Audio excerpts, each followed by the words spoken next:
आप सभी का स्वागत है।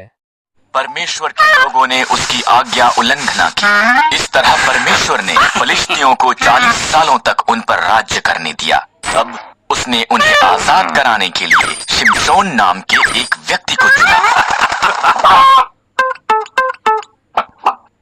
स्वर्गदूत ने शिमशोन की माता से वादा किया था कि वो पुत्र को जन्म देगी। शिमशोन को परमेश्वर के साथ 3 वादे करने होंगे। कभी भी मदिरा नहीं पीना, कभी भी मुर्दों को नहीं छूना, कभी भी अपने बालों को नहीं काटना।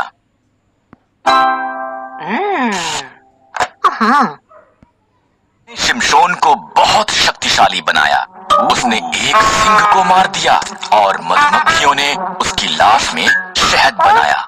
शिमशोन ने परमेश्वर के साथ उसके वादों में से एक को तोड़ते हुए मरे हुए सिंह को छू लिया, यहाँ तक कि उसने शहद भी खाया। को दलीला नामक एक स्त्री से प्रेम हो गया। फलिश्तियों ने ये बात पता करने के लिए कि क्यों शिमशोन इतना ताकतवर था, उससे बहुत सा धन देने का वादा किया। उसने बार बार इसके बारे में उससे पूछा। शिमशोन ने दलीला को उसका रहस्य बता दिया। अगर मेरे बाल काट दिए जाएं, तो मेरी ताकत चली जाएगी। इसलिए जब वो सोया हुआ था, दलीला ने एक व्यक्ति को उसके बाल काटने के लिए बुलाया। शिमशोन की ताकत उसमें से चली गई। जब फलिश्ती आए, उन्होंने आसानी से उसे पकड़ लिया। उन्होंने उसे अंधा कर दिया।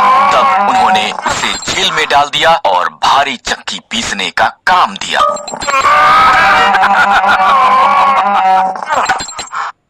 धीरे धीरे शिमशोन के बाल पुनः बढ़ गए।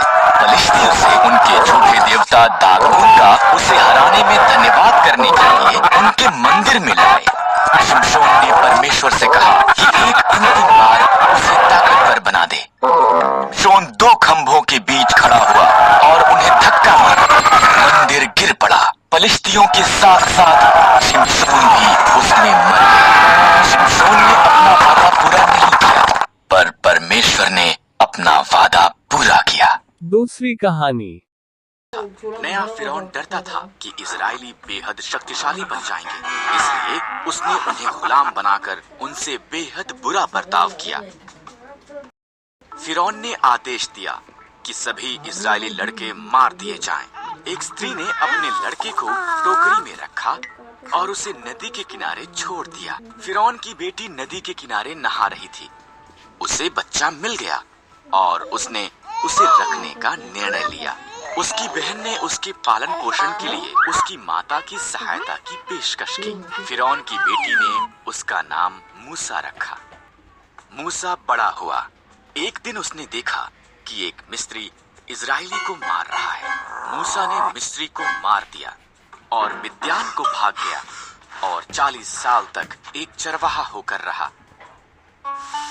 मूसा होरब पर्वत पर अपनी भेड़ों की निगरानी कर रहा था। परमेश्वर की आवाज एक जलती झाड़ी से बोलने लगी, मूसा, मेरे लोग कष्ट में हैं। मैंने उन्हें आजाद कराने के लिए तुझे चुना है। मैं नहीं कर सकता, मूसा ने जवाब दिया। मैं तुम्हारी सहायता करूंगा, परमेश्वर ने वादा किया। अपनी लाठी नीचे फेंक। मूसा ने किया। वो लाठी एक सांप में बदल गई। जब उसने इसे उठाया, वो पुनः एक लाठी बन गई। अपना हाथ ढांप ले, परमेश्वर ने कहा। मूसा ने ऐसा ही किया। उसने देखा ये रोग से भर गया था। जब उसने दोबारा किया, वो चंगा हो गया था। ये जाकर फिरौन को दिखा। परमेश्वर ने कहा,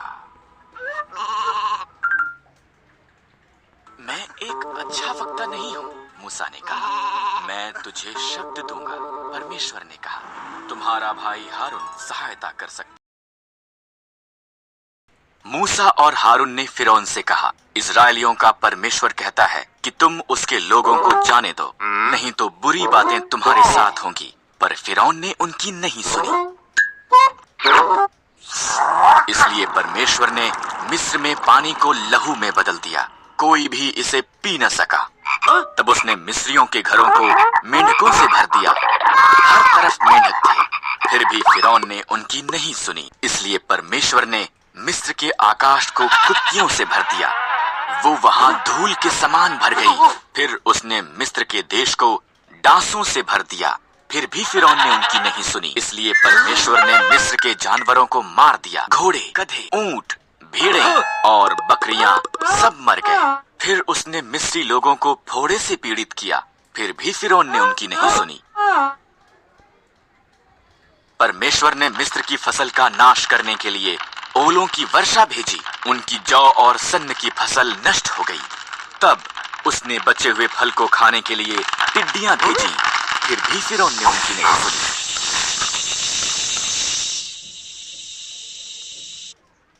इसलिए परमेश्वर ने देश में अंधकार भेजा। फिर भी फिरौन ने उनकी नहीं सुनी। परमेश्वर ने कहा, मैं मिस्र में प्रत्येक पहिलौठों को मार दूंगा और सभी पशुओं के पहिलौठों को भी। मेरे लोग एक मेमने को मारें, उसे खाएं और उसके लहू को उनके द्वार की चौखट पर लगाएं। मैं लहू को देखूंगा और उनके घरों को छोड़ दूंगा।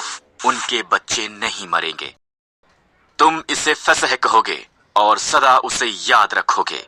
इजराइलियों ने परमेश्वर की आज्ञा मानी, पर मिस्रियों के पहिलौठे मर गए, यहाँ तक कि फिरौन का पुत्र भी।